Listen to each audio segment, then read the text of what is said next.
માતાજી મિત્રો, તો આજના બ્લોગમાં તમારું હાર્દિક સ્વાગત કરું છું। તો આજે આપણે આવ્યા છીએ ખેતરમાં, જોઈ શકો છો તમે। આ છે ખેતર, અહીંયા એક કોયડી પણ છે, જોઈ શકો છો તમે। જોઈ શકો છો તમે।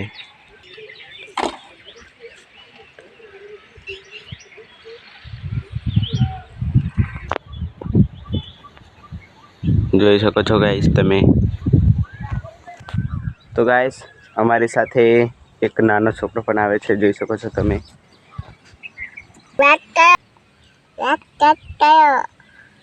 જોઈ શકો છો ગાઈસ, ખેતરનો કેવો વ્યૂ આવે છે,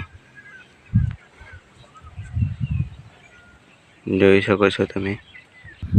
તો તમને અમારો વિડીયો કેવો લાગ્યો કમેન્ટ કરીને જરૂર જણાવજો, અને મળીએ બીજા બ્લોગમાં। જય માતાજી, જય શ્રી રામ।